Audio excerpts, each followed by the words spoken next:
Just the Tips. All right, everybody, Adam and Mike here, Just the Tips Podcast. Episode 100, dude. 100, dude. Cheers, dude. And to you. Yeah, there we man, go. Congrats. We made it to 100 episodes. You know, they say that the average podcast doesn't make it 30 episodes. Not only have we tripled that, but we've made our centennial podcast. Yeah, man. Listen, congrats. I knew you would do this because you like hearing yourself talk. It was a struggle for me at first, and especially trying to do one every week, which we haven't been doing just because of this place. But I think we'll get back at it. But as you kind of get into it, you just talk. I'm telling you, yeah. It's half a business meeting, half a informational session. I was telling somebody the other day, if I should ever be on life support and in a coma, just put on the Just the Tips podcast on loops, just to remind me, like, what a great life I had, man. Yeah, like how much fun, and the stuff we've done. But you're right. I mean, we haven't had the chance to do a weekly podcast because, quite honestly, New York Golf and Fitness has been such a hit. Well, I mean, if you guys have been following along, which we hope you have, back in August, we got the keys to this facility, this place, and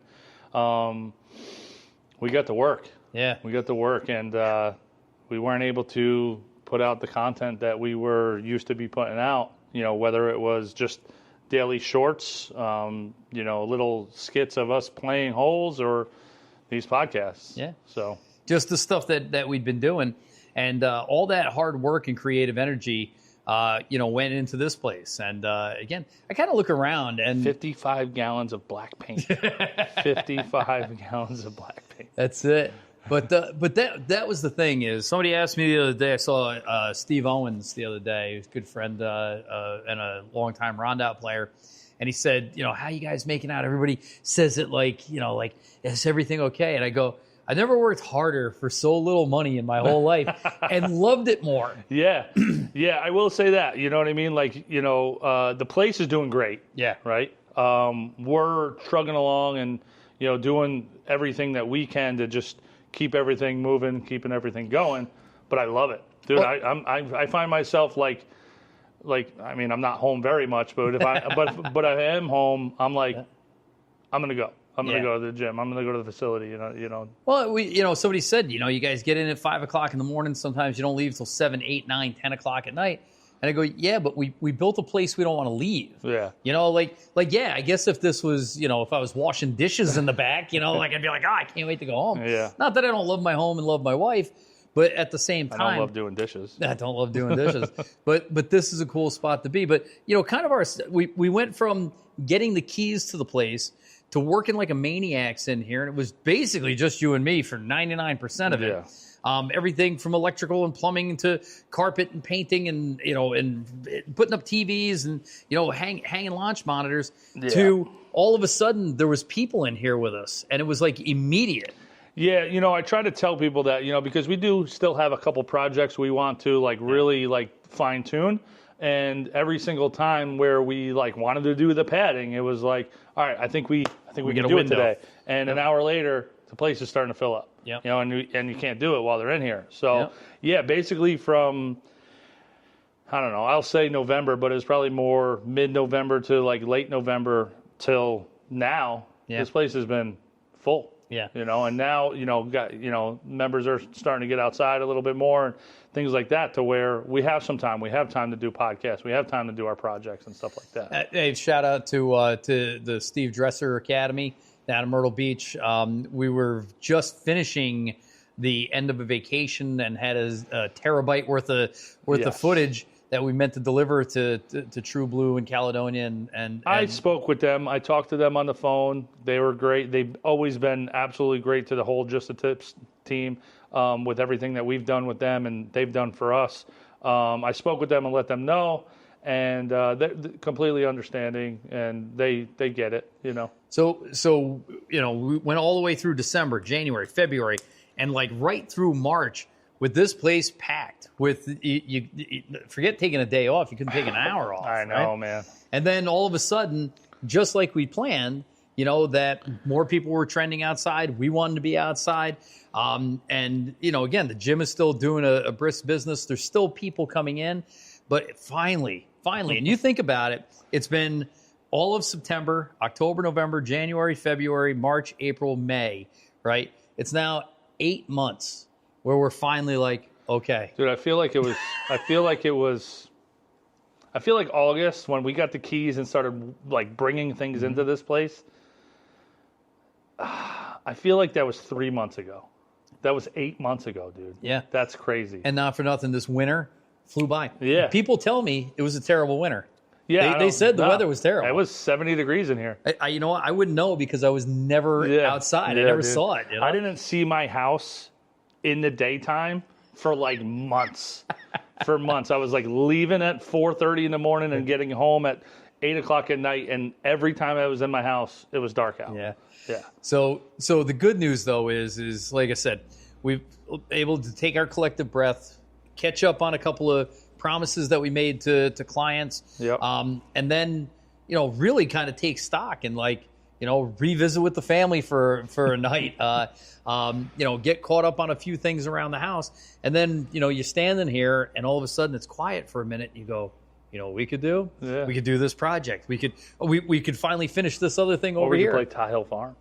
That's the problem with having the city. Like, it was funny. You said it a lot during the winter. You go, this place was a lot of fun until all you people started showing up. Yeah, I'm going to share simulators with you guys. Exactly. Well, with that being said, dude, this podcast is really about one big thing. Yeah. And it's the importance of this place or a place like this in your area year round. Yeah. Yeah. So, when we knew and we planned part of I always say this place is executing exactly the way the business plan was set to. That our memberships dropped significantly dollar-wise from April to October because we know people value being outside. The goal is to get better from October to April so you can really enjoy April to October. But with that said, there's an extreme value to being a member of New York Golf and Fitness, or just honestly having access to quality data. Yeah, and I think you've been really harping on it these last couple of weeks about practice and I mean, I wasn't going to give it away in one sentence, but basically, how do you know you're getting better? Yeah. And I think we should ask everybody that question right now. Like, stop and think about it for 1 second. Is how do you know that when you are going to play or when you're going to a practice right now, how do you know you're actually getting better? Right. Right? Stop and think about it. Because before this place, if I didn't have this place and I was trying to answer that, I don't know what I would say. Mm-hmm. I would say I don't know. Yeah. So you and I spent a exorbitant amount of time on Wilwick's driving range. Yeah. Right? And one of the things you guys have been there with us, watching along. They do say one of the things about getting really, really good at something is falling in love with practice. And I think both of us really enjoy, range time, the ability to, just hit to a 100-yard marker for an hour. So we had a kid in here today, 20 years old, 19, and he's joining our program. He's going to join the training program. And I said, well, what do you do now? And he goes, I hit on the range. Yeah. I go, yeah, and the range is only 120. He was like, yeah, and to be honest, and I'm telling you guys this, do you really know how far that ball's going? No. Like, you really don't. Like, unless you make it into the basket and now it landed 62 yards, but it rolled out another 9. Well, go back and see our videos of having a mobile launch monitor, just a little Rapsodo. Yeah, which is really what started this place. You know an $85 Rapsodo. That's how you cut your finger off, and then we decided to build this place instead. So here was the question. Back to Mike's original question is, when you practice, how do you know you're getting better, right? And the common answer that people give is, well, my scores go down. Well, the problem with that is your scores going down is what they call a lag indicator. It means it's the thing that you're measuring at the end of the process, right? And we all know that, golf is ups and downs. You could go out and shoot a week's worth of bad scores that aren't necessarily directly tied to the practice that you're doing. And same thing, you could have, practices, no practice and your scores could go down. What we're talking about is that systematic descent of your score, but you you can't wait until the score gets lower to say, oh, I had a good practice. Yeah. Right? Well, I also think, I didn't even know what you were going to say there, but I think, okay, so your scores got better. What if they got worse? Well, so you say that your practice isn't effective? So I went and I hit my pitching wedge for an hour. I went on the course and shot a new all-time low score. Does that mean hitting pitching wedges for an hour equals new low score? Yeah. No. Well, I was thinking all right. Well, say you said you shot a week's worth of scores. Mm-hmm. All right. Say you had crappy weather. Say they didn't mow the rough that Wednesday or whatever. Say the greens were lightning fast. Bad luck. What you know what I mean? Like, you're talking about all these other variables in there to decide whether you're getting better or you're getting worse. You know what I mean? So really, the ultimate end lag indicator, right, should be your handicap's modification, but over what period of time? It's really over your next 20 scores. So if you figure wherever your handicap right now is a sample of your 20 scores with it using your best 8, right? But say the score that's coming off is, you had a bunch of 80s and then you had an 85, and that 85 comes off and you shot an 82, right? Well, your handicap will go down, but did you get any better, right? So really in order to use your handicap as the indicator of whether or not you got better, from right now, when you start your practice, you need 20 rounds, and then you take a look at your handicap over it's like these 20 and then these next 20, are they lower? So I know for you, it only takes 19 days to play 20 rounds, but for some people, that's a half a year's worth of golf or a year's worth of golf, right? Yeah, Puddles, that's 4 years. Shout out to Puddles and his new sticks, man. Yeah, he's using them. He's using them. I think he played 4 times this year. There you go. That's more than he did last year together. Yep. So that's back to the original point is what's a lead indicator? What's something that we can look at? Wait, so what'd you call? That's a lag indicator. It's at the end. It's the end of the result. We want something in real time. So I go to the range and I hit to the 100-yard marker, and I feel like I'm doing better hitting to the 100-yard marker. Is that a lead? Is that a realistic lead indicator? I go on the putting green and I putt 20 footers for an hour, and I think I made more than I made last time. I mean, for the average player, probably it'll help. Yeah, yep. You know what I mean. I think something that I've been learning in here and being a part of, this atmosphere with you and Andrew and low handicap golfers in here.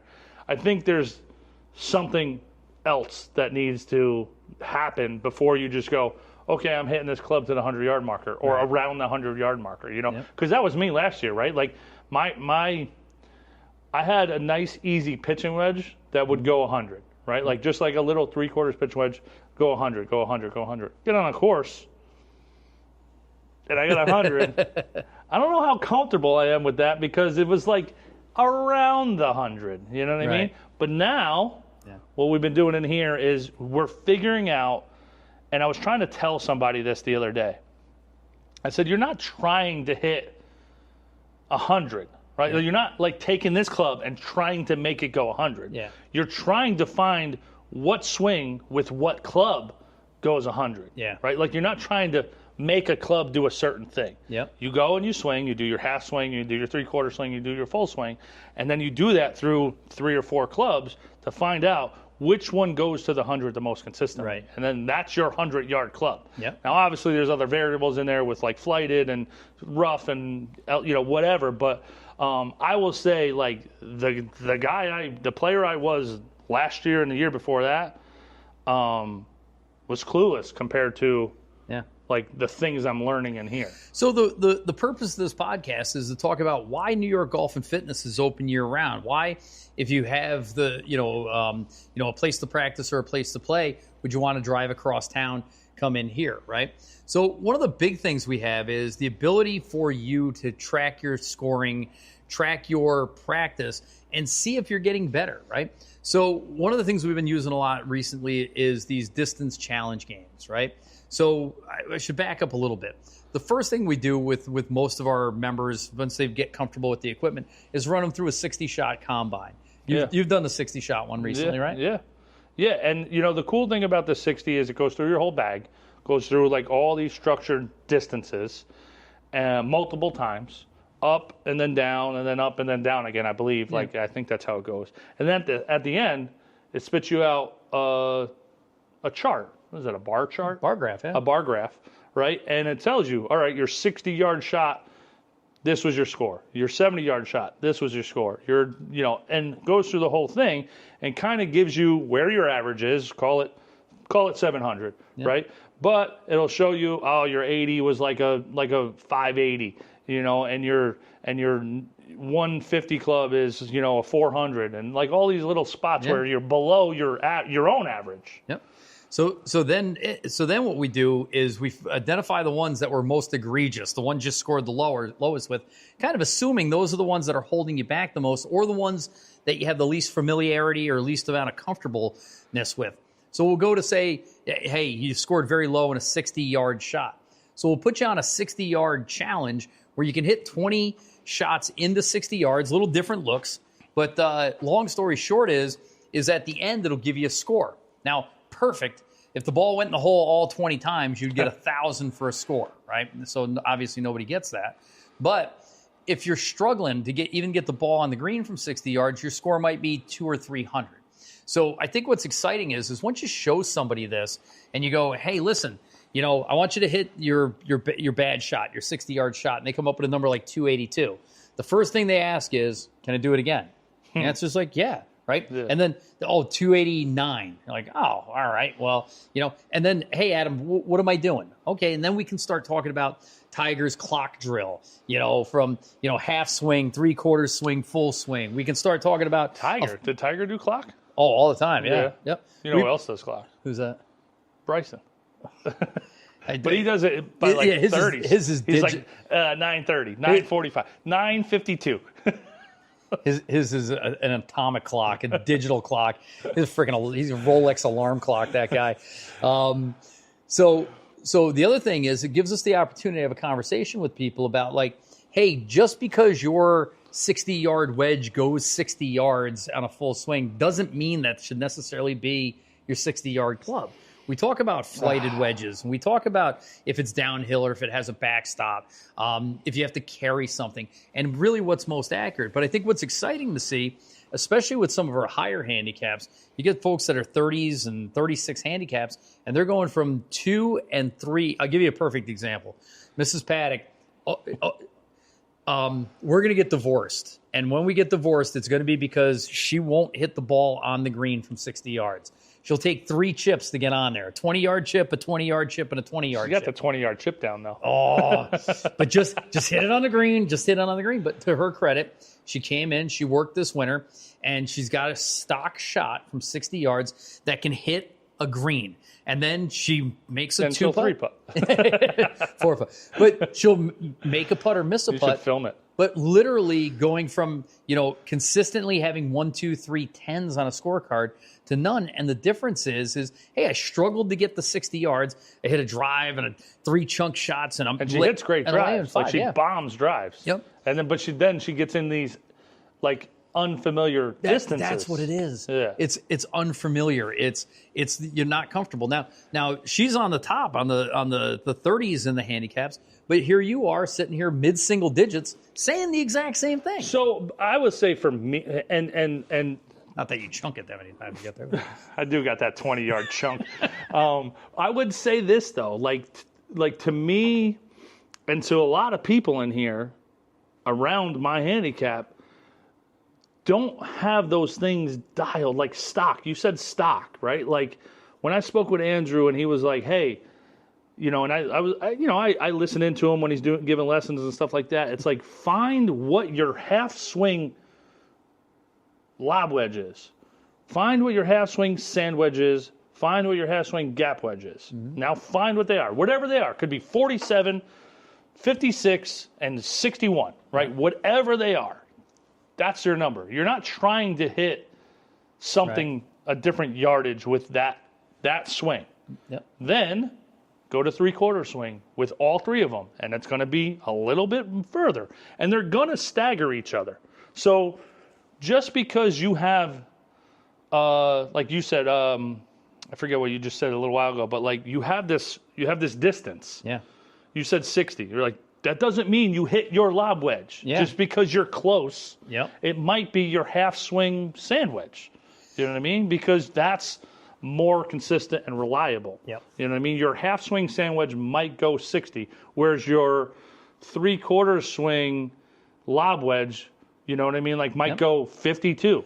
Well, they always said that you know, if you had a crumpled piece of paper in your hand and there was a garbage can right up here, you wouldn't take the crumpled up piece of paper and pitch it in the garbage can, throw it as high as you can in the air and try and hit the ceiling and then have it come in. But how you many, you just go like this. But how many people do you know, right? Like, so let's just say you got weird wedges in your bag. One's a U wedge and one's a gap wedge. Yeah, so I have a W, which is a pitching wedge. Obviously. Okay, what's the degree? What's the degree? So I go 40. So I go 43, 48, and then so your U wedge is a gap wedge. Yeah. And then what do you have? 52. 52. And then a 56. 56. And that's it. Yep. All right. So, how far does your half swing 52 go? Half swing 52 will go 60 yards. You know that. You should know this. Yeah. Okay. So it goes 60 yards. Yeah. Okay. How far does your 3/4 swing 56 go? 75 yards. Okay. So let's just say you're 50 yards. You know, you got a 50 yards pitch into 7. Yep. Right? Most people will just grab their shortest club and try to figure out what that shot is. Yep. Right? What could you hit 50 yards? Good question. Where's the pin? No, you have a 50-yard shot to the middle of the green. Where's the pin? Middle of the green? Middle of the green on 7. Middle of the green is a half 56 because I'm going to hit it into the front third and let it roll back. All right, hit a 50-yard shot right here. 50 or 60? 50. So this has got to be a little short of the flag.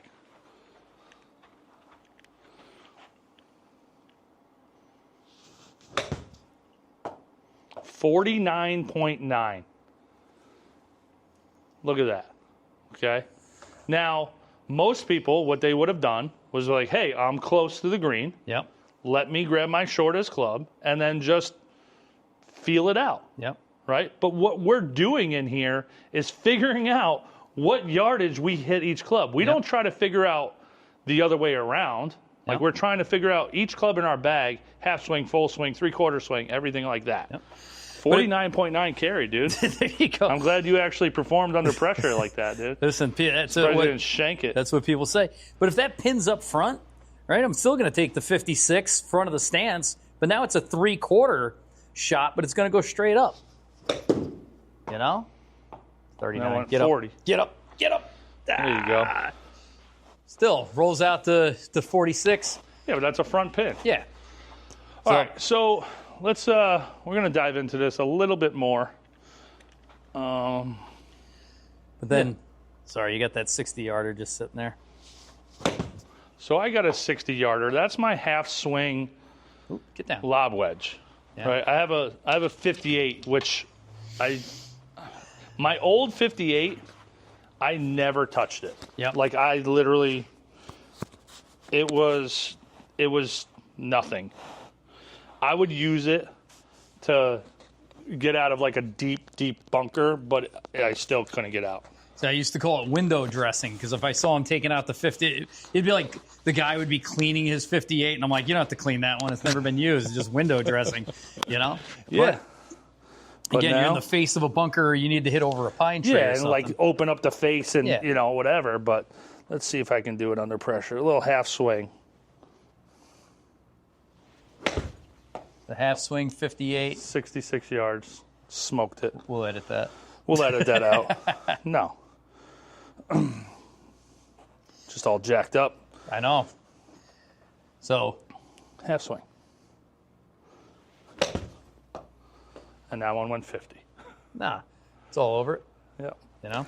So that's what I don't know. I mean, we can say this 1,000 times. But here's the thing is again, we'll come in here, and probably a good time to talk about our new training program. You know, we'll come in and go, okay, at 60 yards, what's my best score ever?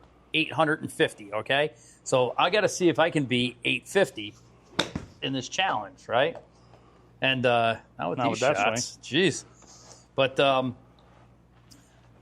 see if we can, get our best score. Now, back to the original point. Yeah. I have a lead indicator, right? I know what I'm doing, and I'm not doing anything good over here. We know what you're not doing. Yeah. But here's the deal, right? Like the whole point of that initial question was, how do we know we're getting better, right? We have a score at the end of this. Right. And we have a score every time we're in here, and we're trying to beat it, and we track it, right? Yep. And then we talk about playing under pressure, right? Now, for some people, just the pure act, there you go, of playing this game is enough pressure, right? But if we're going to be playing amateur tournaments, money tournaments, all those other kinds of things, then, what's the next level of pressure on this, right? Well, on the GS Pro here at New York Golf and Fitness, all of these programs have a daily, monthly, and all-time leaderboard. Yeah. So every morning I come in here, and I'll hit 3 different yardages, and I want to make sure that I'm in the top 10 in the world. Yeah, at 5:30 in the morning. Eastern Standard Time. So I know there's only 7 people. Go check it right now. Exactly. At 5 at night, it's a little bit different. But I literally am in competition, at least with myself, to get a good score every single morning. Well, and that's the thing, right? Like, you're competing against yourself. We have a gentleman that comes in here in the morning with us, and we've watched him in the last 4 weeks. Yeah. Go from 200s in the 200s to 600s. Yeah. Yep. And that's improvement that's quantifiable. It's not like, we're at the range. You're like, Lou, you're hitting the ball a little bit better. We don't use names. Yeah. This is the one with the thing in the middle of the green. All right. You're hitting the ball a little bit better. No, we're like, your score, in your 60. And it's not like here's the thing, too. You're taking 20 shots. Yep. So it's not like you had 7 good shots out of 20 and you sure grab the right club. And you're like, I hit 7 good shots. It's like, no, your entire score went up. You know what I mean? Exactly. Whereas I don't know, I'll say me 10 years ago where say you're trying to hit that 100-yard marker and I hit the 100-yard marker a bunch of times. Yep. Okay. Yeah, out of 100 swings I hit it 10 times. Yep. But how do I remember what I hit it 9 times last time? Yep. You know what I mean? How do you know you're getting better? Well, not for nothing, but that is my drill at the range is 10. Is taking 10 shots and going, okay, you got to get it in proximity X amount out of 10. Yeah, but what's proximity?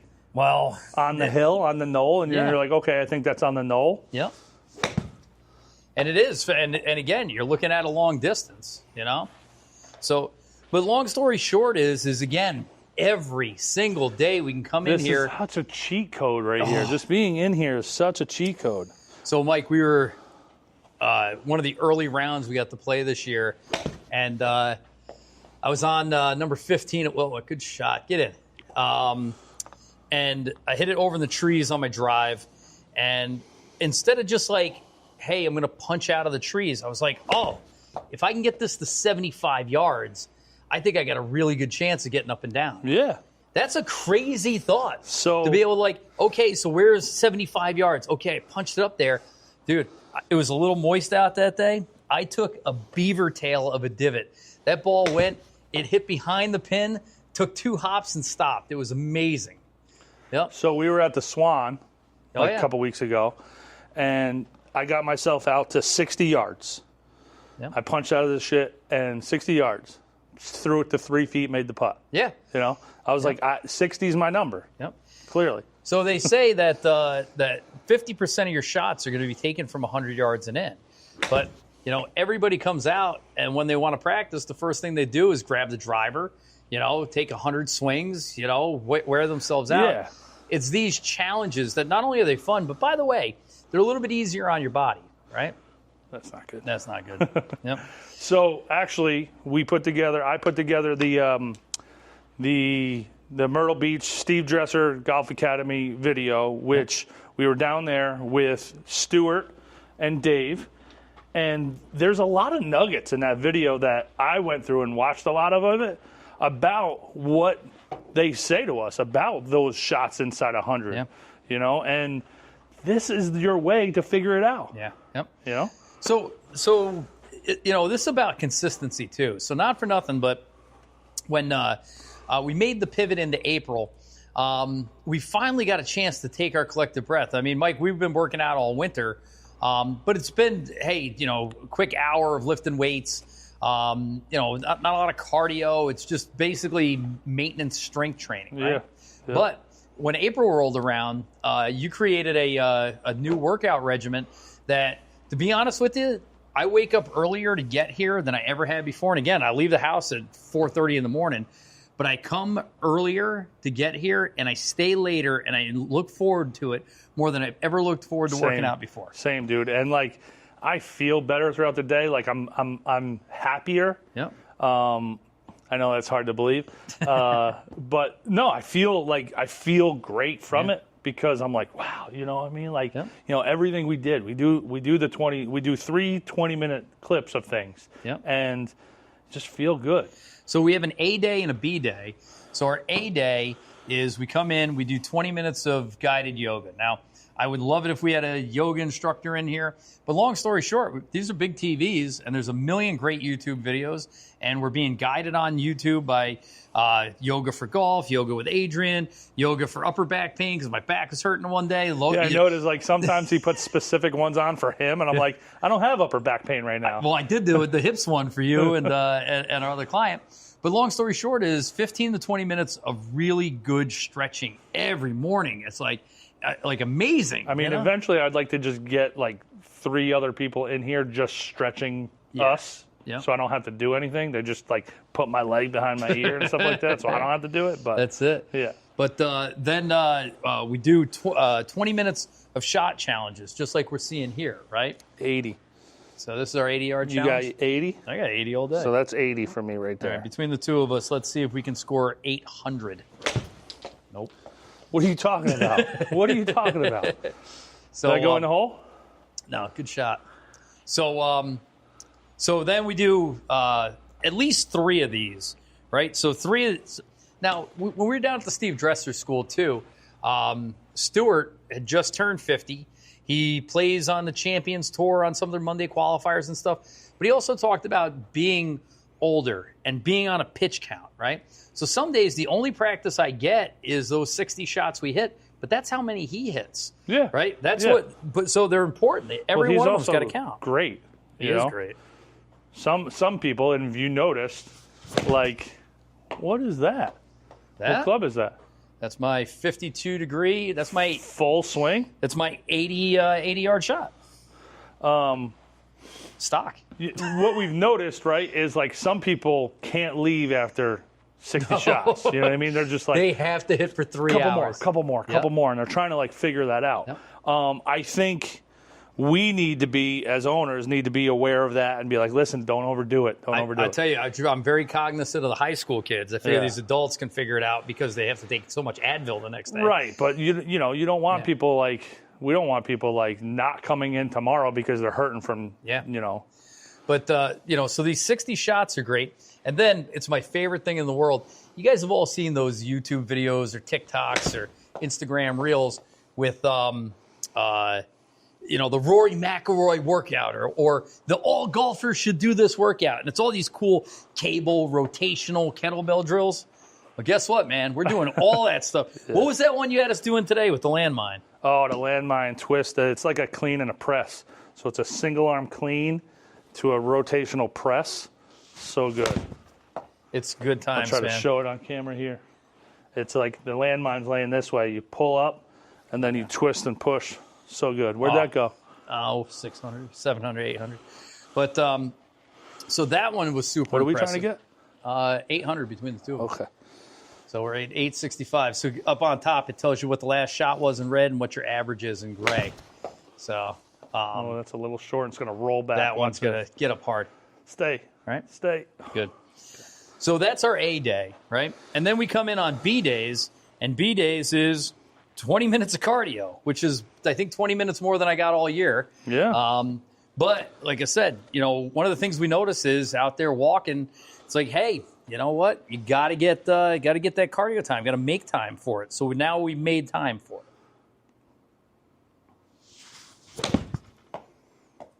It's a little deep. Better have some spin on that. Come on back. Oof, not enough. I messed this up. So the B day, so we do the 20 minutes of cardio, your choice of cardio. Yeah. I noticed nobody's got on a rower yet, but I've done Stairmaster, I've done bike, I've done treadmill. The elliptical is nice and really easy on the hips. Yeah. Yep. Your choice, 20 minutes. Try to go, a little above, medium. Yep. We don't have to go hard on there.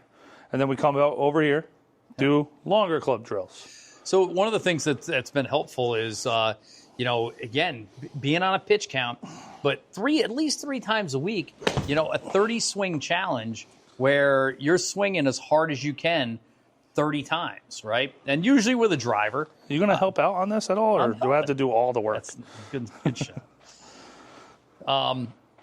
So, now on the B days, you're like, okay, now I'm getting my driver work in. Everybody wants to hit their driver, but here's 30 shots the best you can.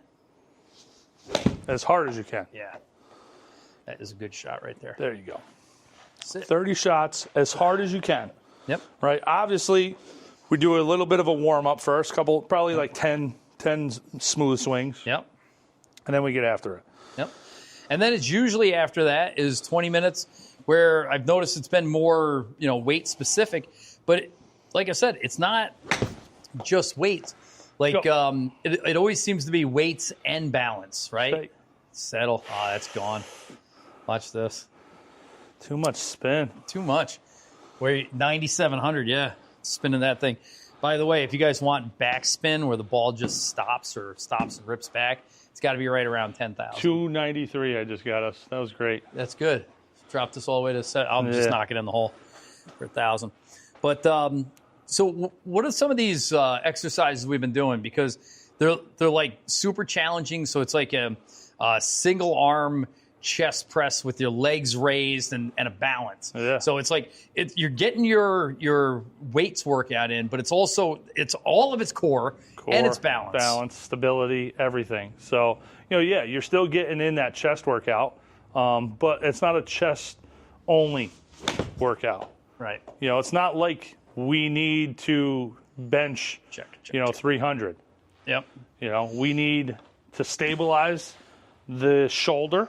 Yep. We need to stabilize the core. We need to stabilize everything.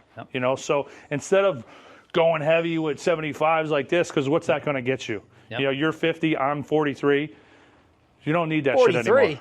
Yeah, I'm 43. You are? Yeah, how old do you think I am, thought you were 47 for some reason. Get out of here, dude. Just said. Get out of here. 43, 1982.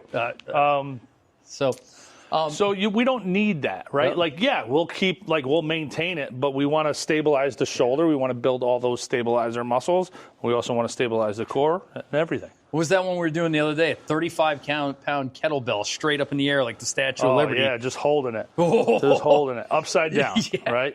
How hard was that? That was incredibly difficult, Yep. But you All add... right, so this one has to go 90 because it's up, and you can't spin it. So it's actually a different club, but let's see. Then the win. That's why you hit a different club. All right. You want a mulligan? No, I just got to switch clubs because it's not that club, Mike. So this one's uphill, so I gotta get after this one. Get over the pin and slide on back. There we go. I got us. You got us now? 773. All right, Teamwork. we got to get it up there. So, again, I would say this, though, that outside of you and me and the other guy who's in here, there's nobody else in the valley that's working out golf-specific like you and I are right now. No. And again, it's paying such dividends, it's absolutely ridiculous. So, again, in 1 hour, you get everything that you possibly need. You get stretching, you get accuracy challenges, and you get rotational workout. But we're coming here with a purpose, right? Yeah. We own the place, okay? But we're talking about this specific hour where we're coming in here with a plan. It's a little short. Yeah, let's gotta Get up. stay there. Stay there. All right, good enough. We're coming in here with a plan, and we're not wasting any time. And that's the thing is, and there's a lot of days where I'm like, oh, I'd like to do yoga for 10 more minutes and just finish stretching this thing. Or, I'd like to, dial in that wedge a little bit more. You know? Maybe I got to go back to the other club. Hey, you know what? We're 15 minutes over on weightlifting, and I just simply don't care, because everything works out so good. But it's really what this place is built for, is the ability to get better all the time. Spin back. Come on, hard. All right. Good show.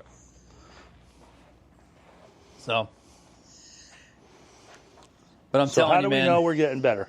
So how do we know we're getting better? Yeah. We're literally watching our scores for these games, these little drills go up. And they're fun to play. It's like it's like playing cornhole.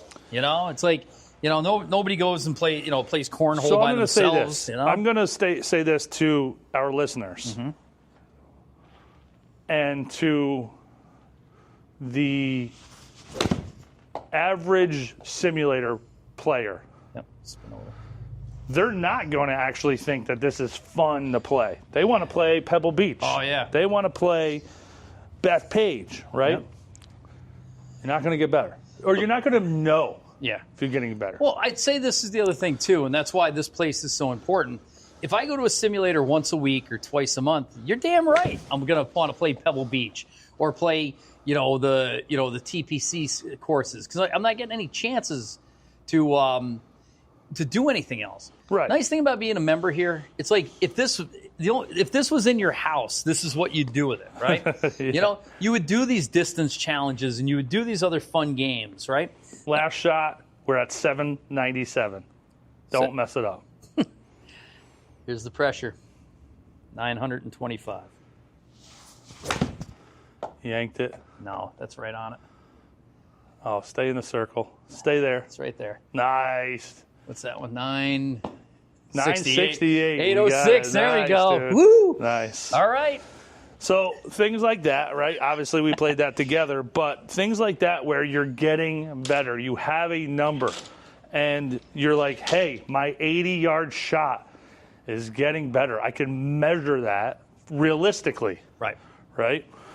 But here's the thing is, like, if you ever had a science test and you studied really, really hard, and the next day you go into the test and the question that you just studied appears on the test, right? You get excited. You're like, I know the answer to that, right? I know these three answers. Exactly. You get excited. I don't know the other 97, but... It's the same thing. Like, if I'm at 80 yards right now, how excited am I? Yeah, right? dude. I know I got to... Yeah, there's no guessing. It's like I know what club that I have. Yeah. Right? And I think that's probably one of the biggest things for me is all of these feel shots right here are now. It's not like I stand at my bag and I'm like, all right, it's okay, full one of these. Yep. Okay, that's what it is. Well, and here's the deal. I'll know if I catch it perfectly or not. I'll be like you and I. You made fun of me last time. I'm like, oh, that's a little thin. That's got to get down. Yeah. And it landed pin high and trickled a little long. Yep. But like, I caught it a little thin and got away with it. But here's the deal. If I didn't have the right club, that's doing something totally different. You know what I mean? Yep. All right, 99. So you said one time too that as a caddy at Kiowa for 7 years, that in all the time you were there was only one guy that broke par that was an amateur. Yeah. So this guy had wedges, and he had right by his grip a label maker that had his half swing, his three-quarter swing, and his full swing yardage. And this guy was so dialed. And he wasn't like some club pro somewhere. He was just some guy. Yep. What was that? Heavy? Yeah. Yep. And I don't like this club for that. And shot. the thing was, he didn't memorize them. Right. He was like, he would pull a club, and I would say, hey, it's 75. He'd pull a club, and he'd go, no. And he'd grab the other one, and he'd go, oh, yeah, this one. Right? That's what he would do. And, dude, 75 yards, dialed. And he was 60-year-old orthodontist or something like that. Yeah. You know what I mean? He wasn't. It was just awesome. But if you think about it, if you think about golf just in general, right? Take your run of the mill, par 4. Call it. There you go. Call it 385 yards, right? You hit a good drive, right? And a good second shot. You're going to be somewhere around the green. You're going to chip and putt. You're going to get up and down, and maybe you don't, right?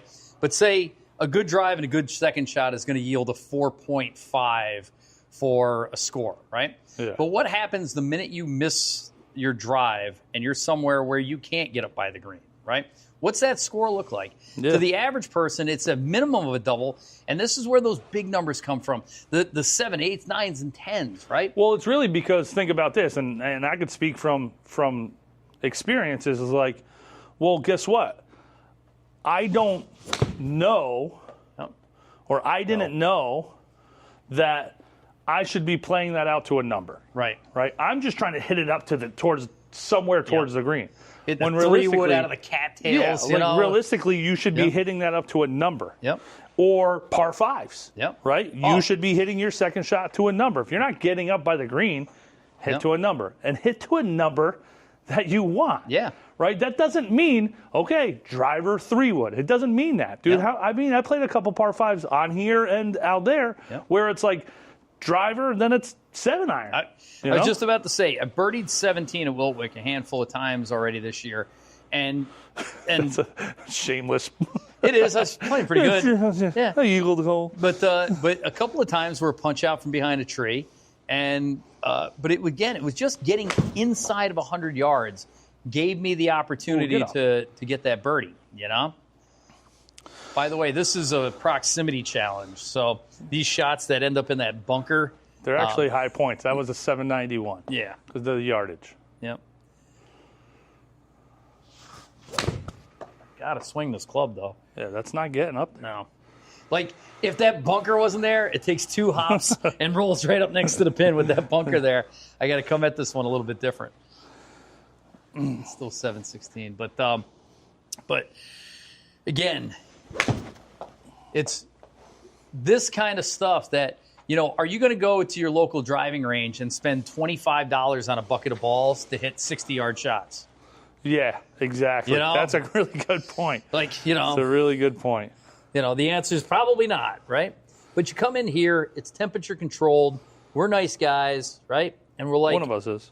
Yeah, thank you. And and the other one just keeps hitting it in a bunker. The bunker for no reason. Stop it. Now I'm just what are you getting hitting, mad. an 8-iron now? I'm going to have to in a second. But but this is the scoring stuff. This is the stuff that's going to separate you. It won't matter though. And again, if you're the higher handicap like my wife, right? What a pleasure though. Sorry, Jane. The other day to watch her get to a yardage and hit it into the middle of the green and salvage a score, right? It was a pleasure, right? And I'm sure on her end too, it's a pleasure. Yeah. Oh, remember this has you hitting out of the rough too? Oh, I forgot about that. Yep. I'm like, why? I'm like, that should be such a good shot. All right, not great. Not great. So, guess what? We need to work on 100-yard shots. Yeah. Right? We got our 80s dialed, but, you never stop working on them, but we need to work on our 100. Well, again, I think, too, when you get better, and so we were just saying about, the high handicappers and a pleasure to watch them. But once you get to a certain number, the farther you get down, the harder it is to advance. I think I'm down to, like a lower 3. But it's more of this stuff and less of the drivers, right? I think it's a little bit less course work, and it's more of this. It's more putting pressure on yourself, I think, 1, the pressure, and 2, I think now your level of improvements changes, right? Yeah. So like we were talking before with the bar graph, right? Like that spits out an average, and it has a dotted line going across. So let's just call it 735. Mm-hmm. So your average between your 14 clubs, or I think it's 13. Obviously, they're not putting on there, but I don't know if they do every club, but they do a bunch of yardages. Yeah. And then they have some that are above the average and some that are below the average. and then that's your average. Yeah. Basically, and I mean, if Andrew was in here, his numbers would be, call it 835, right? And then he'll still have some that bring that average down, and they'll have some that bring that average up. Yep. He still has to work on those ones that are below the average. You know what I mean? And it's not static. I mean, every one of us has played golf where, all of a sudden, I was missing my wedges today, or hey, my long stuff. So this isn't like, there's an old saying about hygiene. Like if you don't do it at least a bunch of times a week, you're going to stink, right? Yeah. Well, same thing with this. If you don't do this all the time, something's going to come and go. Like right now, I'm struggling with my long irons because I spent so much time dialing in the short stuff. Yeah, I mean, there's that. You know what I mean? And like I just neglected it. It wasn't my fault. So I think before New York Golf and Fitness existed in my life, you look back and you go, well, these guys play golf for a living. They get paid to do that. They don't have real jobs or all these things. They're also on the range, like you just said, you're not going to pay $25 to hit 60-yard shots. Yeah. Well, one, they don't have to pay for buckets, but they're hitting 60-yard shots on the range, right? And they have a launch monitor on the range also, but they're working on all of these things. They just have the luxury to either have a sim at their house, have a short game facility in their backyard, or they just go to their local range or whatever and they work on it, but they have a launch monitor on the ground. But like, they're working on these things. But nobody's working on these things. But that's why this place makes so much sense in the quote-unquote simulator off-season, where other places just close down. I think we're as important, if not more important, than we are during the off-season, because temperature-controlled, static environment, quiet place to work. I just think this place is like the cheat code, man. I really do, because, I mean, obviously – you're going to say what you're going to say, and you can finish those like last few. But realistically, we have the data. We have the numbers. We have everything right here to where you're not guessing. And a lot of times, like, it's funny because it's happened so much. I mean, we've seen thousands of people come through here this winter. And, I don't know if I got a 40-yard shot. And sometimes you sit there and you tell somebody, hey, listen, this is what the data means. And they're like, don't show me that, my head's going to explode. Yeah. And then you'll get some other folks that are analytical in a way where the data is like, they obsess over it. Like, hey, you need to back off a little bit. But every once in a while, somebody's like that sweet spot athlete. I saw this young man come in here, and he said, outside I don't really slice the ball like that. And I said, well, if you take a look, you got your club path out to in, you got your face open. He goes, oh. And he just made the correction and started hitting the ball straight, right? So we don't want to fall in love with the numbers in here. But when I'm on the course and I start hitting the ball short and right, I go, oh, outside in, a little bit open club face. Take the club back straight or maybe a little inside. Make sure the club face is closed at impact. I don't need data tiles to tell me that because I know it in here so well. Yeah, you needed them in here to tell you it, to teach you it, right? Yep. I will say with the first person that you said, you're like, oh, don't show me that. I don't want to see those. I do think that those people eventually become that middle person, right? They all come around. They all come around. Just because, it makes things make sense. So it was funny because we were in here one night and Mike goes, there was we were talking about Apex. About club apex to swing speed. I deleted that out of my brain, so please don't bring that up because I got to edit this video and now I'm going to remember it. 40 but yards. No, go ahead. Let them know because you can melt their brains too.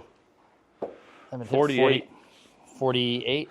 I don't think I have a 40-yard shot, dude. You know what? That is not that's not one one of my go-tos. So that's what we got to work on right now. So for me, I'm going to still do that half swing 58, but I'm going to open it up a little bit and still do that same shot. How's that? 42? Yeah. So same thing. I want to take a little bit more of a swing on this. So, because I don't want it's more than a chip. So I'm going to go like horse or hog. Oh, yeah? Right? Horse or Harley. Horse or Harley. A little open face, but bring it right down the path for 40 yards. Oh, that's good. Wow. 4. Just murdered a guy in Bay 2. You knock it So off. You're let's go shooting back- chili peppers up Lee Jansen's ass. Let's go back to that Apex and tell them. Do you remember it? So we were told that Hit your 7-iron. and the 7-iron should be the same height as your swing speed, right? So like my swing speed with a 7-iron is like 85. So my apex should be 85, right? But tour pros want all their clubs to go through the same window. So now your driver apex should also be 85. Your wedge apex should be 85, right?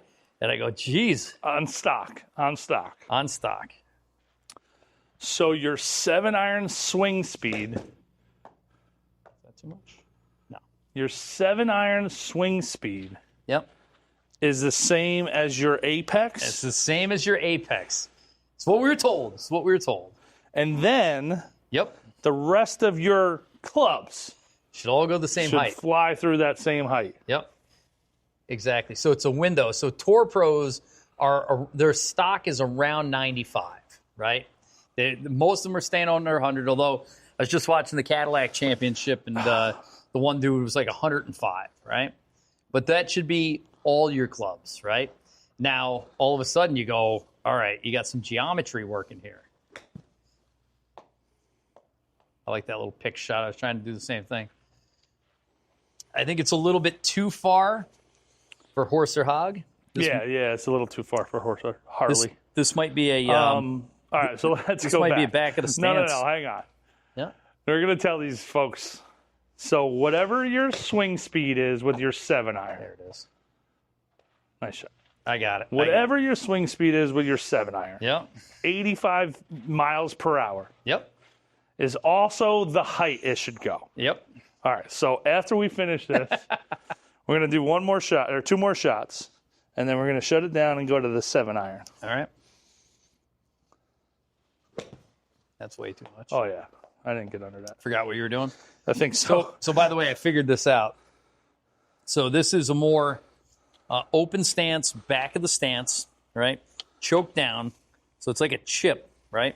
The only thing is now it's a half a swing, and I'm staying connected with my hips the whole way through to keep it online.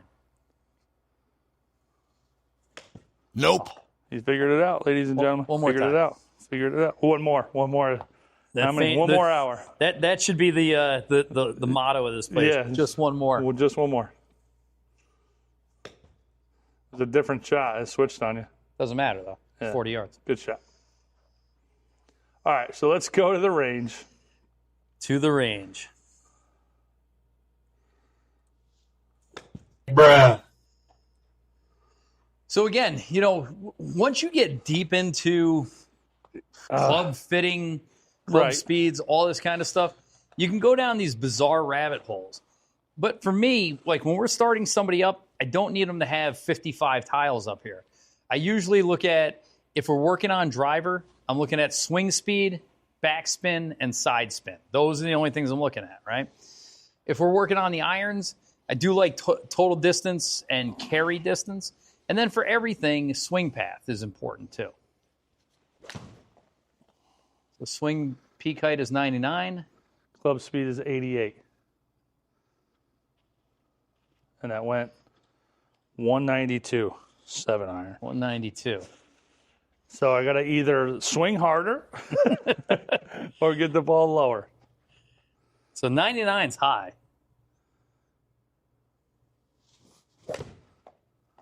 Pull that. So 78. And I don't know if that counts, dude. You just hit it off the reservation.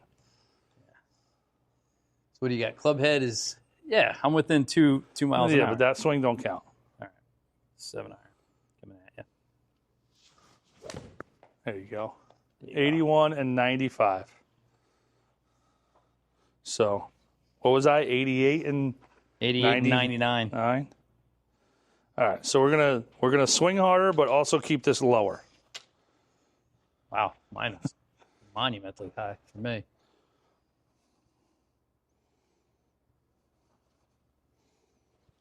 There we go. How's that? 85 and 86. Yeah, There you go. not quite flush, but No, smash factor's high, though. And then what was the total yardage on that? 186. Yeah. So, like, that should be your trajectory. Ugh, that's so hard. That's so much work. So it's not easy. But then you're telling me my driver should go 85 yards or 85 feet in the air. Yep. All right, so 80 and 81. No, you just flailed that. It's not a terrible shot, though. It went 150 yards, 141. It's my 7-iron. No, it's not. 82 and 76. One more. So they How should far does your 7-iron go? Don't look. 157. 148. Hit the ball. There you go. Yeah, but that's that high spinny shot.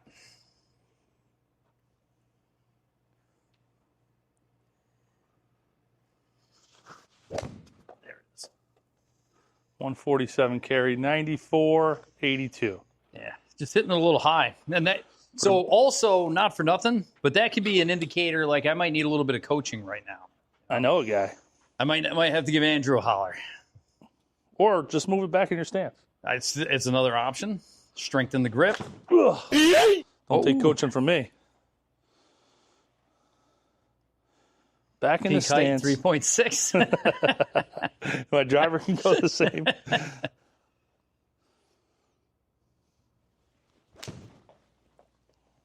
Nice draw. 103 height. See, I don't mind that, though. And that's going 200 yards, dude. Yeah. Too far. Too far, too high. Too high. Who gives a shit? It's gone. 87 miles per hour, though.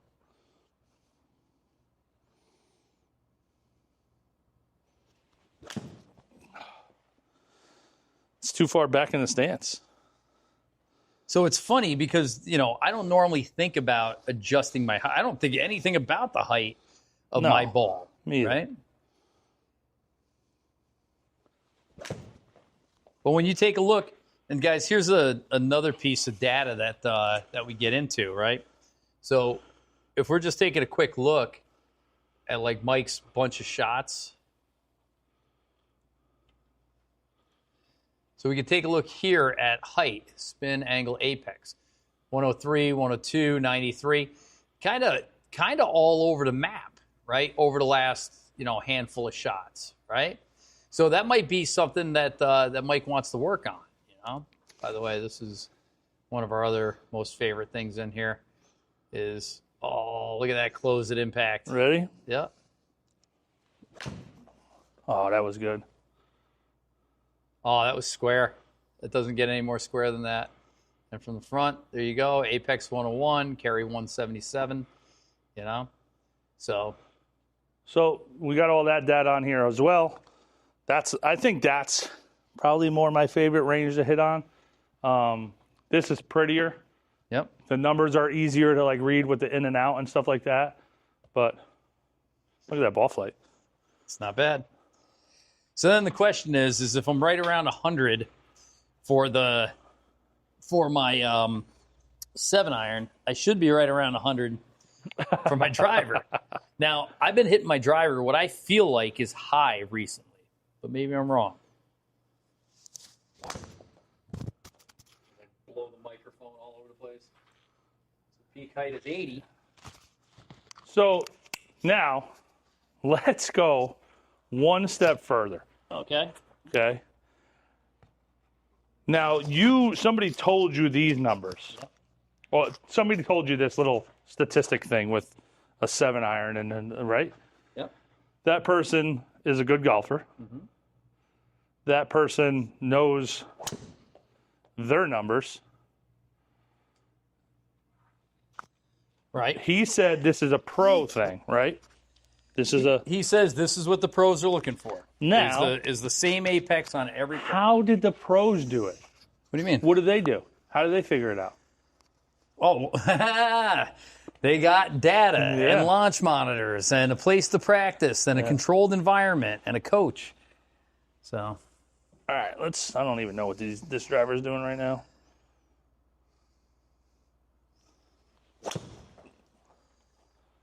$145. So I said this to you the other day when we were on the course, that I think you're hitting your driver too high. Yeah. Again, your spin rate's excellent. Again, 2,500, 2,700 is right in there. But 145 feet in the air is definitely robbing you of some distance.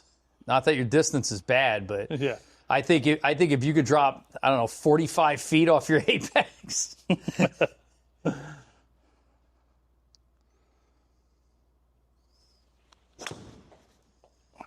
There's a 140. 140. She's down 5 feet. But most people don't hit their wedge that high. Yeah, I don't think I hit my wedge that high. I don't know. This is a 9, and I have it set up to neutral. I think it's down 1, so I think it's at an 8. Is it? Yeah. So it's funny because once you do become a better golfer, especially with the driver, I think it's you find yourself with real low numbers to keep the ball down. 118, getting there. 251 carry. I think I'm hitting an 8-degree driver right now, or a 9 down 1 to 8. They're saying like Bryson's like hitting a 4-degree driver, stuff like that. So, but guys, again, we don't need to make this any longer than it is. There's so much data. I know. So, but long story short, it really doesn't matter where you are in your golfing journey. You're not going to get better unless you do 2 things, right? Number 1 is you have to golf more than you don't golf. You always said this about working out.